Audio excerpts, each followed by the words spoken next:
hours online streaming, and I have here with me Mr. Sam Ruttenberg, who I really am grateful for Sam for coming here and visiting us. Thank you, Sam. Thank you, Alan. Thanks for having me. Appreciate it. My pleasure. So let's. I don't know where you want to begin. Sam, of course, you know, is a friend of mine, first of all, and we both attended Juilliard. Not together at different times. That's right. We never ran across each other. Right. But I think there was an overlap of some period of time at some point, maybe. And Maybe, we all, yeah. yeah. And also, we both studied privately with Joe Morello. Exactly. So we have a lot in common, Sam and I. And We do. We so do. it's, Great stuff. Stressful times at Juilliard and great working with Joe. I guess, you feel the same way, Alan. yeah, I didn't have the best of time at Juilliard myself. Right. Yeah. I didn't feel comfortable in the classical world at that time. Okay. I You know. felt I felt comfortable, but the interesting thing about it was such an intense school that like when you're at a university, just a regular college or university. I remember when I was at the University of Miami, I knew all the people in the music program. I knew, trumpet players. I knew all, harp players, bassoon players, sax players. But at Juilliard, it was so stressful that all the drummers sort of huddled together. And I kind of think that many of the other instrumentalists huddled together in their own groups. So I knew all the drummers and I had great friendships with them. But I may have known, a few of the other instrumentalists, but not like I did it at more relaxed schools.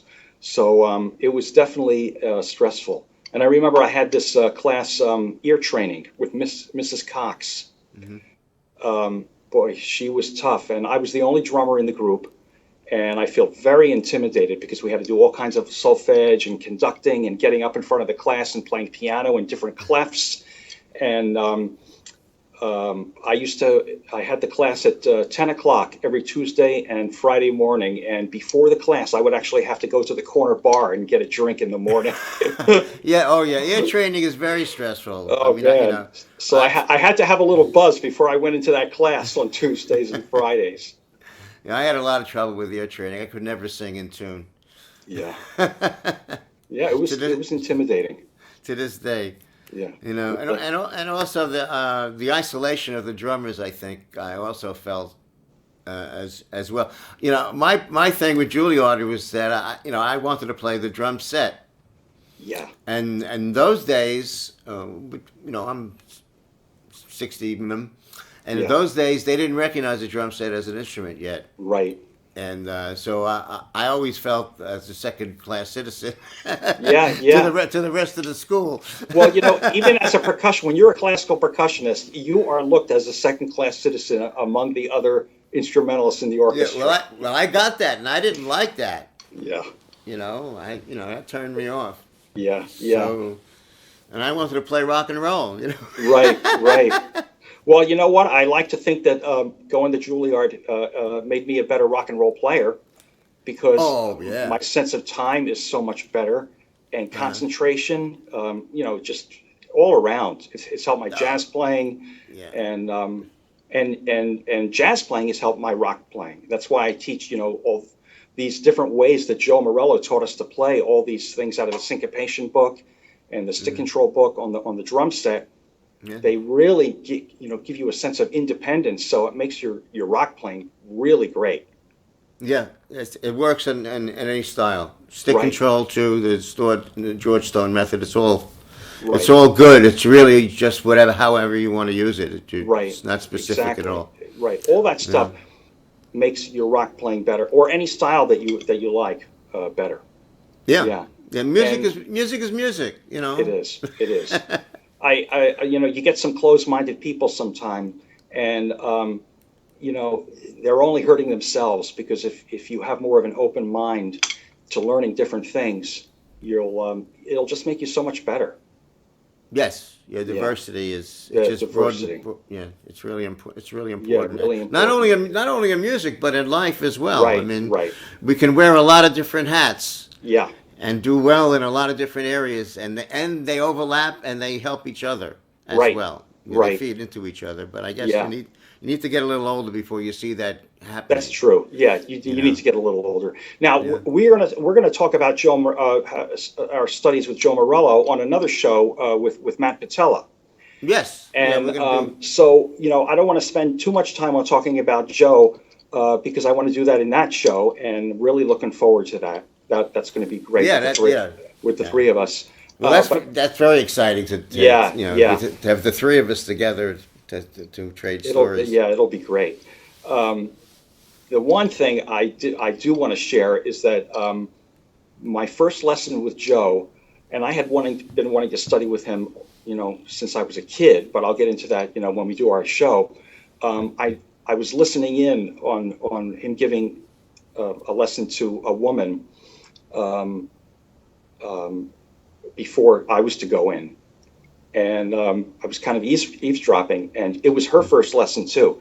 And I heard him say, "What do you want to? What are your dreams? What do you want to do?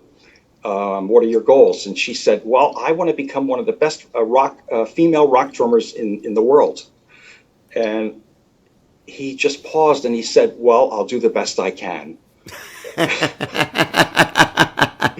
And I just thought that was so beautiful because he wasn't saying anything to her like, "Well, let's just see what we can do," and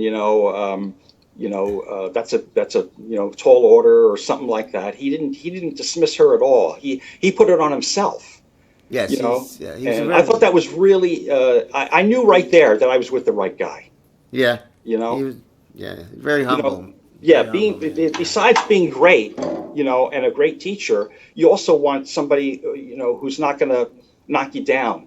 And I think that's really important to have as a teacher because I've had some teachers that have knocked me down, and that can be kind of a turnoff. Yeah, I've been lucky that way. Uh-huh.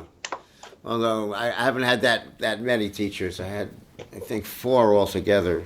Okay. I've But had about six, and I would say that there is one that did that kind of stuff, and it wasn't very enjoyable. hmm yeah, well, Yeah, I'm glad to say that I didn't have that kind of an experience yeah, yeah. with the personalities. Anyway, Right. let's get off of Joe for now. Just Okay. we'll get into him on another show with Okay. Matt, and let's talk about your invention, the hinge sticks. Right. These Yeah. hinge sticks. The Vic Firth hinge sticks practice drumsticks, which I'm holding here, and you can see that they have these little wheels on the side, and this sort of goes. I thought of this for a long time, and I remember my teachers, like Buster Bailey at Juilliard, saying, feel the hinge, Sam." And by that he meant the holding the stick between the thumb and the forefinger. That's the hinge. And my father is a machinist, and so when I was a young person, in my teen years, I worked at his machine shop. So I really got to understand how things work. So that worked in my favor because when I thought about, gee, I wonder if I could make something physical, what my teachers are talking about in a conceptual way, to feel the hinge. And I thought of this, and then I tried the different variations, and I came up with this kind of way that it's made, and talked to patent attorneys, and it was a big process to go through. If you ever see the movie, there's a movie out now called Joy, I think, or that was recently out with Jennifer Lawrence, and she plays this woman who developed this mop, and she went through, or I went through exactly what she had to go through, and so it's pretty grueling, but it was really worth it. And this funny story before I show how these work is that when I was at NAM, I was sort of pushing the sticks before Vic Firth picked them up. I made the first 1,000 of them in my right here in my basement. My wife was like crazy because wood chips were flying everywhere because I love it. you have to drill 2 holes into the sticks. Yeah. So I ended up drilling like 4,000 holes. And boy, yeah, it was a mess. And as a matter of fact, when we were at one of the conventions once, when I was uh, uh, selling the sticks that I was making, we saw Neil Larrabee at Vic Firth, and I had already gotten with them, and or we were talking about it, and she said to Neil, "So I can have my basement back?" Yeah, Yeah. yeah. And Neil said, "Yeah, yes, Hillary, you can have your basement back." Yeah. So I went to NAM, and I just happened to go to this, breakfast and this meeting, this huge meeting, and the speaker was talking about how to market your product. And it was good. It was a good talk. There were about 1,000 people there, and I saw her later on the exhibit, floor, just walking around. And I stopped her and I said, I really. Her name was Gail Beacock. She has a string of music stores up in the Pacific Northwest, and I said, I enjoyed your program. She said, thanks, but the real reason I'm here is to talk about, is to find the best inventions of the weekend, of the show. And I said, really? So I pulled out a pair of the HingeStix out of my briefcase. And she said, oh my gosh, these are amazing. These are amazing. I told her what they're for, to hold the stick properly and to understand proper rebound and to make sure that you hold your back fingers on the stick. And it's all there. Once you hold on to the stick, you really, drummers, they sort of get that aha moment and the light Hmm. bulb goes on. And it's all there, and they sort of realize, oh my gosh, it's all here. If I use these, I'll acquire better technique, and it's great for beginners. So she said, I'm going to present these at the best of show breakfast on Sunday morning. And I said, what are you talking about? And she said, well, there's a best in show breakfast. And I said, well, great, but I won't be here. I'm leaving. She said, that's all right. Your distributor's carrying them, and we'll use them. Well, they won first place. They got the best. They got the best in show. And here, I had no knowledge of any of this. I was like, clueless. Well, And they won best in show, and then got the tag best in show, and newspaper, and magazine articles were calling me. Magazines were calling me for articles, and wow. just all kinds of things. And so it got a lot of press. And then then Vic and Neil at Vic Firth, they decided, it's time to take a second look at this, because they didn't think it was all that great an idea the first time I sort of brought it to them. But Did, did, that, and also did I they got did they use it? Did you put it in their hand and I let them did. throw I the stick? did. Right. I did. Okay. And they were sort of poo-pooing it. And then I was getting a lot of big-time drummers and educators that really liked it. And then and it was funny, I was getting, Hal Blaine, and I was getting a lot of the jazz players and the classical players and the educators teaching at the universities. But it wasn't until I got Jason Bittner. Jason Bittner emailed me, and he said these sticks are great. And I told Neil, and then he said, "Okay, let's take a look at these." You know, so and then I got with them. So I'm just so grateful and happy that it's sort of being with Vic Firth gives the Hinge Sticks a lot of credibility, and I'm Oh glad. yes, Yeah, the um, number one stick maker in the world. Come on. right.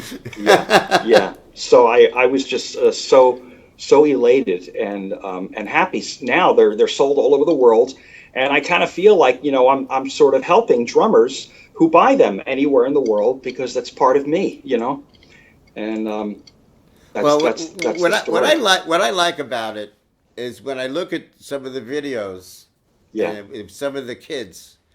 And Right. when they pick the sticks up for the first time and they use them and I Right. see the light bulb go off Right. in their head. Right. Their eyes light up and they all of a sudden it's uh-huh. Right. Because it's got these two wheels on either side that are screwed inside the stick. And when you can see when they're screwed tightly together, they're still not up against the stick. So the Right. No stick matter how hard floats. you press, Right. No you matter can't. how hard I screw these in or press, it's still going to float Hmm. in the air. Yeah. And that simulates a loose grip. Yeah. Not Because only so, that, I think the other thing you don't realize, what it means to me, what I see happening, yeah, is that it teaches you what a perfect rotation feels like. exactly. It does. You realize the arc. You see? Well, the Now arc you comes from the arc is the indication is the piece of the rotation that is actually exactly. visible to you, but it's a full circle, and Exactly. it should be a perfect circle, and you can only do that if you have a stable fulcrum. That is so true, Alan. That is so, I never really thought of that, but I that is know, yeah, I'm giving this to you. you Yes, are. yeah, That's like a revelation because hmm a lot of kids and yeah, adults they go up and down like that's right, this. that's right. And it's not about that. It's It's about the about arc. that's right. That's right. So you Yeah, need a stable rotation, you need a stable axis a point. stable axis that floats on Right, its own. that's right. Yeah, Great, that's great, what that's why great it thought. works. Yes. Great thought, man. Yeah. And yeah, that is why it works. Hmm. And also, so when you're holding on to these swivel pads, they call them, you have a correct grip because I've been teaching for 30 years, and I Well, think you part see of how the useless it is to grab. right. It's so So many useless. people grab the stick like this, or they hold it like this with their finger up, or they Yeah. do this, and it's just not right. And I got tired of telling my students to do this and do that and not do this and not do that. For 30 plus years I was teaching, and I just got tired of nagging the students all the time. So I thought Mhm. this would really help them because once you put it in their hands, they they they got it. They got it. You don't have to say anything. Right, Yeah. right. And the other thing I like is that when you come back, your back fingers can move with the stick because you can't play it like this with your fingers off the stick. You can't control it. Right, there, Yeah. you can't control it. You must use the back fingers to propel it. So when you're playing full strokes, you can actually feel your back fingers on the stick because you That- can't. Look, I'm trying to play with my back fingers yeah. off the stick. You Yeah. can't. Yeah. You must have that on, and then you're you're getting a nice flow. They also help for bouncing your double bounce. Yeah. Do your full strokes again, Sam. Yeah. Yeah. So if you want to start doing this as an exercise and then go into the table of time, which is one and Yeah. two, See, your fingers are moving with the stick all the that's way right. down and all the way up. Hmm. Yeah. And then, right, and even if you go lower, you can feel your back fingers on the stick. Yeah, but I wanted everybody to see it. The Right, full stroke exposes it. These are full strokes. These are really But important. that's exactly what's happening at the half level, but you can't see it because of Right. the angle. Right, because you can't see it. Yeah. But that's still what's happening, right? And so they're good for double strokes, and they're also great for buzz strokes. Really good for buzz strokes. Really good Yeah. for buzz strokes. Yeah. And what I like to do is start, students with the stick control book using the HingeStix, starting on page 10. And starting on page 10 is 1 and 2 and 3 and 4 and just Right. all singles.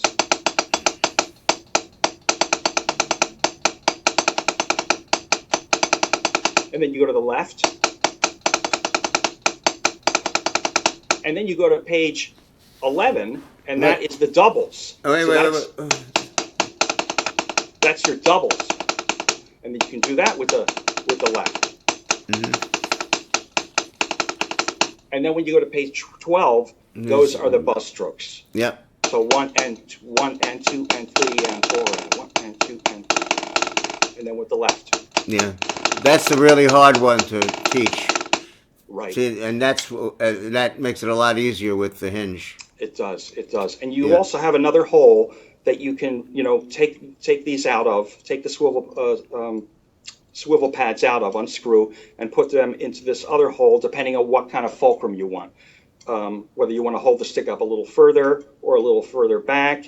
Some people have bigger hands, they want to hold it up further. Some people have smaller hands, they want to hold it back further, Well, or I think vice versa. it's also. I mean, could you use it for like a middle finger fulcrum? Absolutely, and I do with my right hand. It's funny. I use Yeah. a middle finger fulcrum with my right hand, and I Uh-huh. use the index finger fulcrum with my left hand. So So you could actually, go if you either way. see, I'm Yeah. playing like this. Yeah, that's right. I see it See? now. Now that Like you that. said it, yeah, yeah. You can't. Yeah. I didn't notice it until you pointed it out to me. Right. Well, it wasn't until I studied with Buster Bailey and he told me that he uses the third finger fulcrum all the time, and I thought, you know what? If he can do that, if he does that, then I can. Then I'll do that. Yeah, well, I Because just it. made that transition very recently in the past year, a couple of years. I Oh, made that. really? Yeah, I used to It's. play with my index finger fulcrum.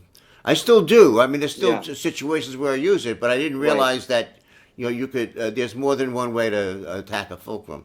Exactly. And it's actually very comfortable because it's so close to the thumb on the other side, Yeah. you know? Well, I find it helps me center the weight of the stick more into the middle of my hand. Yes, Yeah. I think so too. Yeah. Because when you're holding it on the index finger, it sort of puts it out here. Yeah, and it puts a little pressure Yeah, on but when you're. you have to hold it a little tighter that way, I found. Yeah, Yeah. I actually do like that better. Yeah.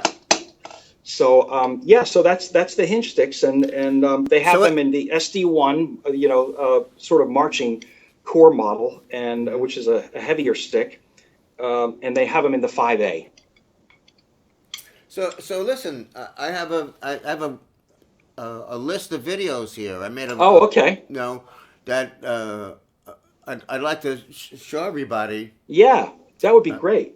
and you can make comments if you want Okay, as it's going. But all those great. videos you gave me, I made a YouTube list out of them, That's great, Alan. which you can have Thank you. the link to when we get done. But anyway, here are the YouTube videos that are all related to the hinge stick, I Right, suppose. right. There's some great video reviews here.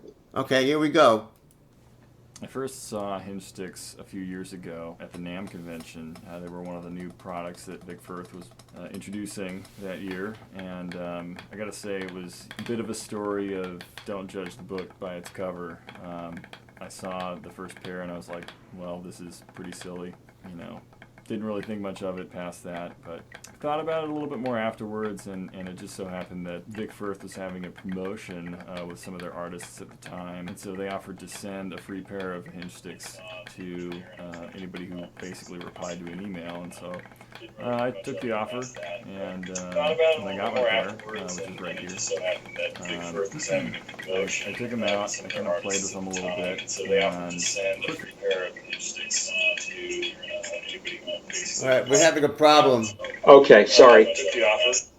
Sorry. Is that you? Yeah, sorry. Oh, okay. really noticed that, once, whether you're a front fulcrum guy or you're a middle finger fulcrum guy, either way, there's really no way to approach moving the stick without some wrist motion and without Very timely. seeing sort of a fulcrum Yeah, happen. I was just asking you And about that. That yeah. instantly sold me, and I started using it with some of my younger students, and the results were pretty flabbergasting. What you have is, you think about, for as long as I've been playing, and realistically as long as it took me to learn what a fulcrum is and its function in drumming and how you can use it, I kind of it just dawned on me that, like, I really didn't refine it until well into my college years, and it really didn't need to take that long.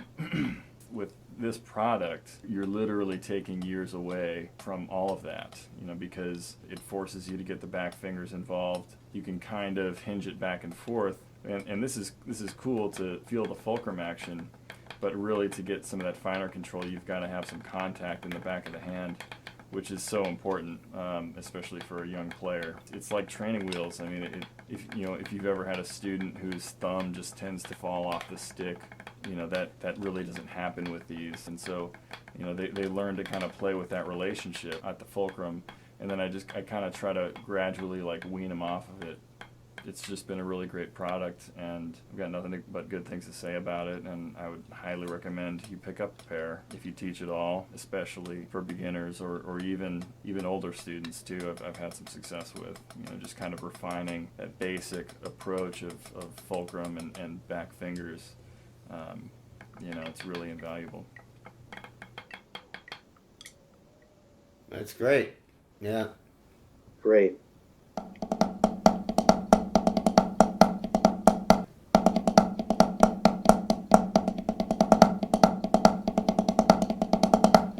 Without a doubt, when teaching beginners, the biggest challenge is getting the right grip for the student. This is so important. Everything that we will create in terms of sound and our touch and our feel and our accuracy all comes first and foremost from the grip, as we all well know. However, getting the students to really understand this and embrace this can really take us an awful lot of time. Even if we have a lot of success in getting them started correctly, it's how they practice at home all week that really could be a problem. We often will see kids who let thumbs slide way forward or fingers in terms of balance points. We can stop this. They may crawl up that stick. I'm they talking may to be you. way at the Are back other people end of hearing the me stick. now? Oh yeah, everybody sees you and hears you while this is going on. Oh, okay. I didn't realize. So be careful about what you're texting. Okay. Yeah, there's a show going on here, Sam. Okay. Have we seen enough of the videos, or is there? I could go. There's 11. No, let's watch this one. Let's continue to watch this one. All right, there's 11 of them in all. This is only number 2. And we Oh, no, know we're not gonna watch that if them all. they've practiced all weekend correctly, this is the they've official one really from, taken Neil. steps backwards, not forwards. With that in mind, we've developed this wonderful new stick called HingeStix. Really a rather unique tool, a well thought out tool by an educator who has a lot of experience teaching beginners, Mr. Sam Ruttenberg. And he's come up with a terrific idea here that really forces correct technique. I like to say that it's virtually impossible to play incorrectly with these sticks. The design feature that makes this stick so special is what we call the swivel pad. What's terrific about it is it lines us up so that there's no way to have this grip area incorrect. No more problems with thumbs sliding forward, fingers being way off. We've got our thumbs and fingers really properly locked in. The swivel pad also is adjustable. We can choose different locations. The back spot is where we choose because we believe that is the most common area or most likely perfect balance point in the 2/3 zone of the stick. However, making this adjustable with a second hole, we're able to unscrew the swivel pad, insert it in a second hole, reattach simply, and we're able to move up the stick a little bit more for those who wish to have a balance point that's a little higher up on the stick. What I love about the HingeStix is not only does it orient us correctly in terms of our thumb and finger and find that accurate balance point, but it makes us use our back fingers. It's impossible to play this stick without using them. And we know that beginners often have a problem with commitment to the back fingers. They'll often play with fingers flailing and really not learn how to operate the stick. But when we utilize this stick, it forces the back fingers to be in play. Because honestly, if you try to operate it without it, the stick won't move. You must have the back fingers on the stick to be able to operate the stick. The HingeStix is a terrific tool, of course, for the beginning student, but maybe also very helpful for the non-percussionist band director who has a lot to do in their job and probably not able to constantly monitor how the student is gripping the stick. What we know is that if we get the students using this stick right from the get-go, they're going to set up their thumbs, fingers in a proper manner. This tool is terrific even for the more advanced player who really wants to do a little maintenance on their stroke and grip. I find even myself when I practice with these, it encourages me and reminds me of how to stay relaxed, how to make sure my grip is in correct motion, and that I'm feeling really accurate. I get done playing with these sticks, and I feel like I have a almost revisiting of proper technique. These sticks are not intended for performance. They're really the training tool to use to assist your performance.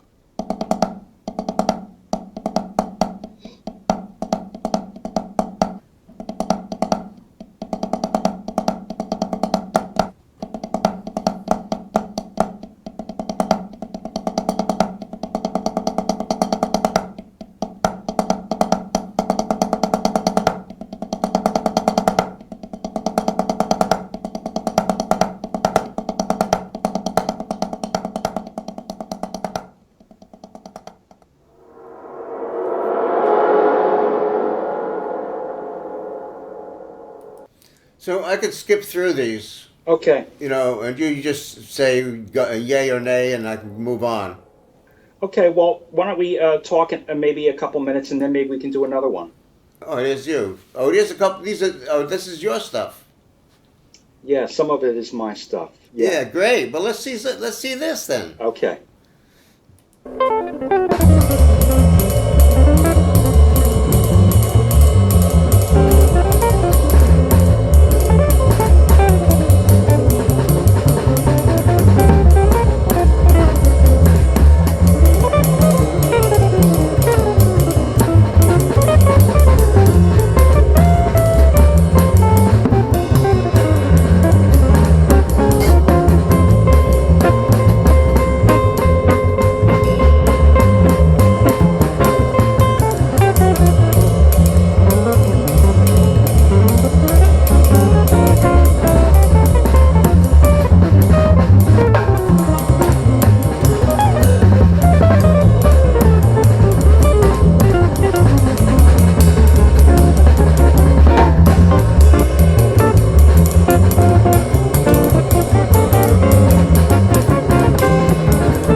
Yeah, they're short clips.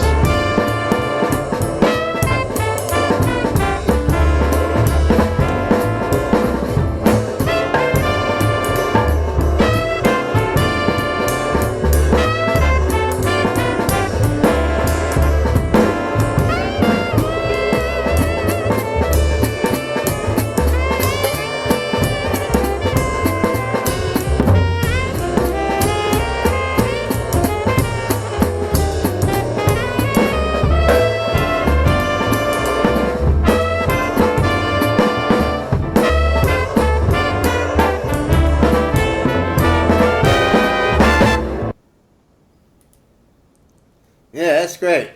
Oh, Thanks, Alan. yeah, no, you sound great, man, and your efficiency of motion Yeah. is terrific. I mean, you really only move when you gotta move, and you only as far That's as you right. gotta go. Right. That's I try to stress that with my students. Yeah, it's really not very nice to see all that extraneous motion eliminated. Right. Yeah. And sometimes people say it doesn't look like I'm playing, and I don't know whether that's a compliment or not. But I feel like I don't want I don't want to expend too much energy. You know. No, the idea is to expend as little as possible. Right. Exactly. Exactly. You know, the thing about the hinge sticks too, I kind of said before on our previous broadcast that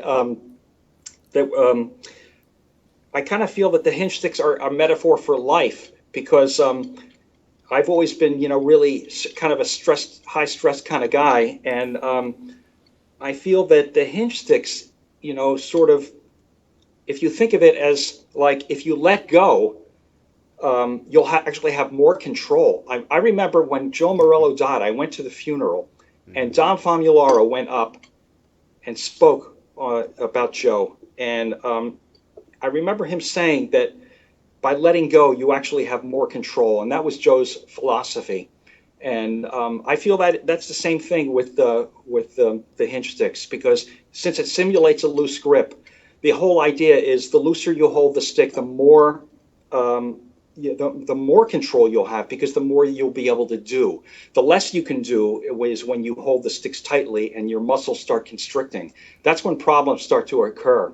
And I'll never forget when the hinge sticks won Best in Show. It was right before Joe died, and I called him up and I told him, and he was so happy. He said, "Sam, I wish I had them as a kid." That he wished he had the hinge sticks when he was a kid, and that was just so nice to hear. Very nice. Well, that's a classic case of less is more. Right. Yeah, That's that right. really, that's what, and that goes for beyond drums even. I mean, Exactly. That's why I think it's a Yeah. metaphor for life, because if you just let go and not try and control things, you'll be a lot happier. Yeah, I mean, yeah, I find that I had that problem with women a lot. Yeah. And the more to really, if you want to hold on to a good woman, you really have to learn how to let them go. That's right. That is so true. That is so true, Alan. Yeah, that's true. Right. And I never quite got that right, but Right. we'll see. Well, if I can- it's never too late to learn. You can learn up until the day you go. Yeah, well, You know? sometimes you have learning disabilities, I guess. Right. Right. That's So, true. so this is the former student I see that's up next. Oh Justin. yeah, this is Justin Faulkner. He Faulkner. plays with Branford Marsalis. Actually, Let's- tomorrow's his birthday. I just sent him a birthday notice on Facebook, and All right. thanking we had such a great relationship. I taught him for 7 years, from the time he was 12 to 18, 6 or 7 Wonderful. years. Yeah, before he went off to Berkeley, and Wow. and now he's 25, and he's just one of the world's best drummers. So happy birthday, Justin, and Yeah. and send him the link to the show when I we're will. done, Okay. and tell him to pick up his birthday greeting. Yeah. Okay. Here's Justin playing. Okay. Hello, this is Yeah, Justin and hear Faulkner, Justin playing. drummer Here's for the Branford this is in his Marsalis Quintet, hotel room talking and about I the hinge sticks. endorse the Um, HingeStix. For he was on the road with Branford when I don't know. This was about maybe 4 or 5 years ago, maybe 4 years ago, because he looks to be about 21 here. It doesn't happen. Yeah. Let me try to reapply this. Okay. Hang on. I need to do a slight fix. So,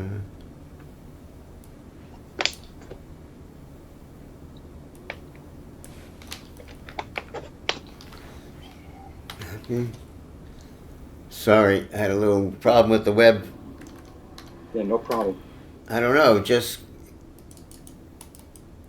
it's the wrong one. Let's try this again. Good, I got your back. See, I'm getting this. Great. I'm getting this error. This is not working now. Okay. I don't know why. Well, people Just- can look at it online. It's on YouTube. Yeah, and I'll give you this. Let's go, maybe I can paste the link in here. See if this works in the chat room. That's the link Oh, okay. to supposedly. That's the link to the list. Okay. Anyway, enough of that. I'm sorry we had the technical difficulty. I could try once more to try to bring it back. Just All right. Yeah. Try it once more. If that doesn't work, we'll move on. Yeah.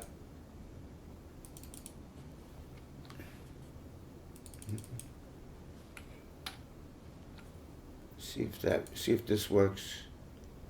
No, I'm getting an error from YouTube. Oh, okay. That's what the Adobe Flash Player required for YouTube playback.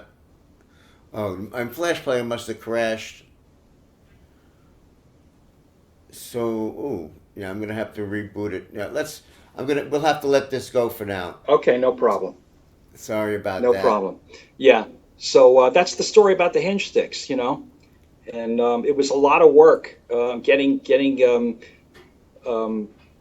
producing these and finding out finding a supplier that would make the swivel pads, and my background really helped with the machining, So and you but actually designed the pieces, the machine? I designed the pieces too, and that was from the years that I was working for my father's. I had some knowledge of design See, yeah, too. this is what I was saying earlier about when you wear different hats, Right, uh, right. and they apply to other areas Yeah, of your Alan. expertise. Right, and I'll tell you something. I may have mentioned this before, but working for my father was not the greatest thing for my emotional, happiness. And we had a difficult relationship. But years Wow. later, look what happened. I used that what I learned there to make these sticks, and I was able to use it in my field, and that's just the greatest thing. So another thing, that's another lesson for life. Everything you learn is valuable. That's right. If you can You, turn a negative thing into a positive thing. yeah, that's right. Also, and Yeah, also, just because you don't see the reason for learning something doesn't mean that it's not going to become useful to you later on. I know, and I think a lot of kids today are kind of closed-minded about that. If they don't see instant results, they don't Yeah. see any use for it, and I think that's not a good. I don't think that's a good thing. No, because a lot of these skills need to come together, Right, over time. right, and it You takes know. time. Yes, Right. takes time to be good enough so they can integrate. That's right, and You that know. that takes time and all that. Yeah. So yeah, it was a great process. It was a lot of angst. I remember there were a lot of sleepless nights when I didn't know if Vic Firth was going to pick them up, or I was waiting for the lawyer to get back to me about this contingency on my patent, and it was a lot of stress. So I'm glad that's over, and I'm glad they're out on the market and helping people. Some of the best compliments I got were some of my colleagues from Juilliard. There's one friend of mine who plays in the Minnesota Symphony, and he said, "Thanks for making us all better players with the hinge sticks." And Well, then wow. I know, and for him to say that is Yeah, incredible. yeah. And I have another friend in the New Zealand Symphony, and he said, the hinge sticks kind of humble him because they made him realize, his own, deficiencies in his technique. So, Well, yeah. If you don't know what it feels like, you don't know what you're missing. right, You know. right. It's a So great feeling because you're just the stick just floats, and it's not necessarily, it's not meant for playing on the drum set. no, the no. it's a practice tool, and the idea is to use it every once in a while, and then go back to your regular drumsticks and use your regular drumsticks almost exclusively. I I, Only th- I only think when you're everybody. having some problems, or if you Yeah. want to learn correct grip from the start, you should try these, and they can really help you. I think everybody should try them, even if they don't want to use them, just so Right. they know what it is. Right, right. Hal Blaine sent Yeah. me a beautiful a Yeah. postcard. He said every drum teacher should be using these with his students. And if you don't like them, you don't want to use them, fine. But at least you should experience what it is that they give you, so that you could try to emulate it That's on right. on your own. Right. That's another thing about open-mindedness that I'm Yeah. I'm talking about, because a lot of people see this and they say, "Oh, that's a gimmick. That's a gimmick," and it's not until they put it in their hands that they realize, "Hey, this is not a gimmick. This really helps me." So if you have But it's like training wheels on a bicycle. right, it's like training wheels on a bicycle. That's right. Yeah. And It just makes but it you- easy to learn. Some people can learn without training wheels. That's right. Some people know? can learn without training wheels. You know, But once you develop bad habits, they're very hard to break. Well, it makes it difficult later when you really want to learn it the right way, because you Right. wind up spending a lot of time unlearning first. That's right. You spend a lot of time unlearning, and these sticks help you get it right from the beginning. Yeah, so it saves you a lot of time. Well, that's the whole thing Yeah. about a good teacher is that it just saves you so much time in the long run. It does. It's so Yeah. important to have a good teacher. Really, Yeah.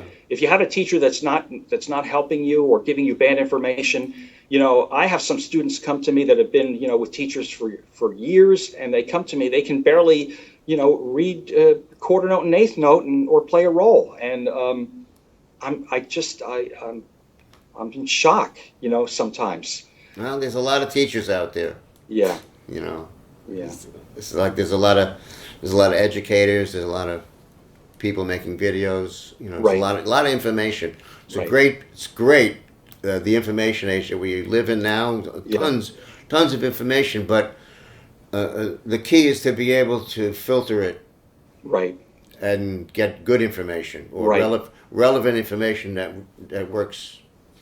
For you. That's right. You know. Do you want to play another video of me playing or something? I could. I mean, And then we can stop or whatever. I could. You want to try to bring this back again? Oh yeah, I didn't realize the whole thing was off. I thought it was just Justin. Well, I could. Let me get another video. I have to go back into Facebook, into the chat. Let me pick up another link from your. Okay. I could do that. I could put them in one at a time. All right. You don't have to. We don't. We don't have to do that. No. That's a good idea. We don't have that much time left, but we might as well end with. Yeah. So it was number 3 was the one that we were looking at. I think. I think so. What we have here are This is 3 is the college set clinic. Yeah, let's do that. Okay. The Berkeley Clinic. The Berkeley Clinic. Let me get that one up for us.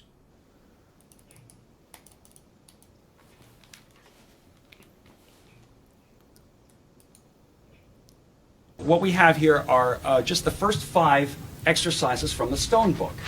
First one is just right, left, right, left. The second one is left, right, left, right. Third, right, right, left, left. Fourth, left, left, right, right. And the 5th one is a paradiddle. Well, let's see how many different ways we can do that. If I want to go faster, I can play this straight ace. All right, but now let's play it as triplets, but at the same pattern.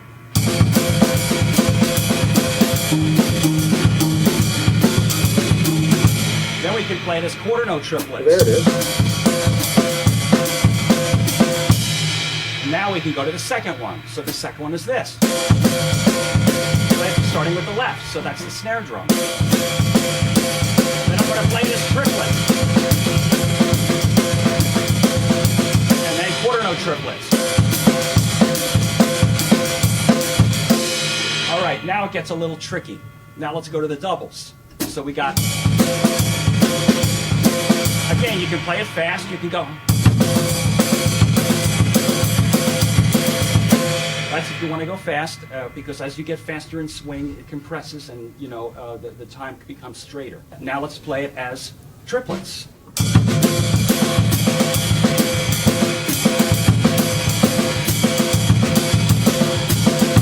You hear that? Yeah. Good. Now we go to quarter note triplets.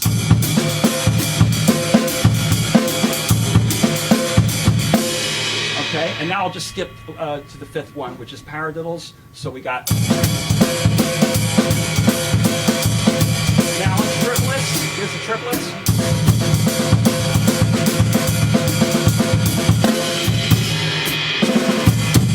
So that's how it sounds in triplets. Quarter note triplets are this.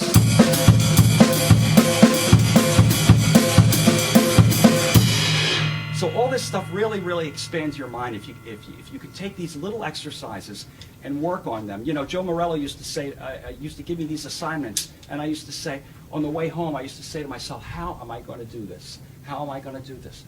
You know what? If you practice it for a week, you can do it. Yeah. You really can. If you spend a week on this stuff, you can do it. And most drummers learn it like this.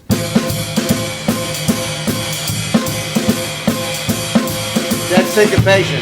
Okay, yes. with the melody on the snare drum. But again, there's so many different ways you can play this. Let's say I substitute the... Yeah. This is the Ted Reed syncopation book. This is the syncopation exercise number 1. Right, page 38. Yeah. Right. snare drum for the 8th notes, and the bass drum for the quarter notes.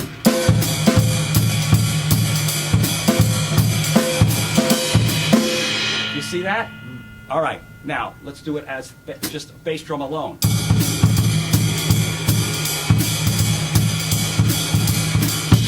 All right, now given that in mind, Have you seen this, I'm going Alan? to keep that on the melody. Yeah. And everything else Okay. I'm going to play on the snare drum in between as triplets. That's going to be like this.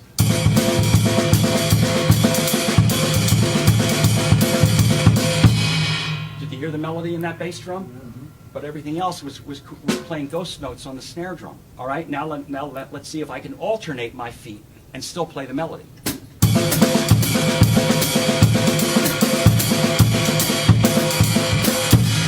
There, I just alternated it. I went boom, pop, boom, pop, and still played the ghost notes in the center on the snare drum. Suppose I played quarter note triplets on the bass drum and just continue to play the melody on the snare drum. That would be this.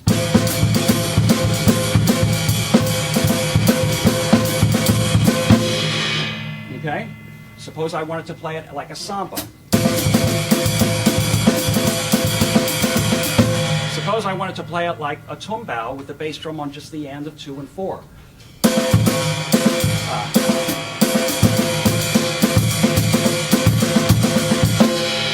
There's the bass drum on the end of 2 and 4 like the tumbao. And lastly, what if I wanted to play the clave rhythm? Suppose this was a wood block here, with your foot. I'll just use the hi-hat for now. You can do this.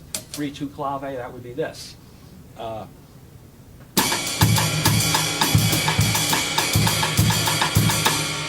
You hear the clave there? Yeah.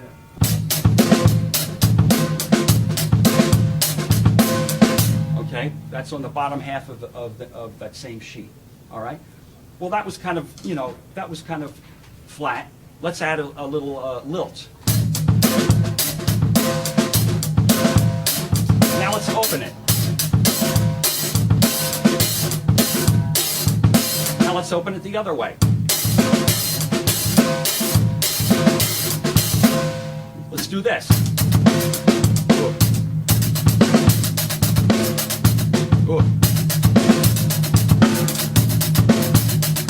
Or this. Or this. Or the backwards. You can do it all kinds of ways. You can play a swing. Or you can play it as a 16th note triplets.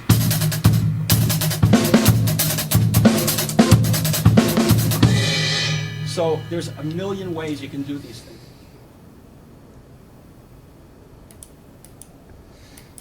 It is my error again. Yeah, it might have something to do Okay. with. That's great. My favorite Yeah. is the backwards. Yes. Dig it on, dig it on, dig it on, dig it on. I love that. Yeah, that's great. That's great. Uh-huh. Yeah. Well, this has been great, Alan. Yeah, I had a great time. This talking has to really you. been, really good. All right, so let's wrap it up. Okay. I want to thank you again for coming, Sam, and I'm looking forward to having you back, and we spend an hour on Joe. Yeah. Yeah. With Matt. With Matt, yeah. Yeah, That should be terrific as It would be well. great. Yeah. Yeah. And All right. and everybody should try the HingeStix, please. I mean, Yes, please. You don't have to use them. Just check them out. Yeah, That's just all. check them out. You Get may it. like them. Yeah. Buy Yeah. a pair and check them out. Right. And if you Or like they- them, use them. If you don't. But Right. just, And they may be good for, a beginner student of yours. I think they're excellent for beginners. Yeah. It really just opens the door. Yes. And then you can put them down. Right. Once they understand what they need to do, and then they Right. can learn it on their own. Right. Yeah. Right. All right. Yeah. Thanks. Well, thanks. Thanks again, Sam. Great Thank to you, have Alan. Thanks All so right. much. Take care. All Bye, right, take care. everyone.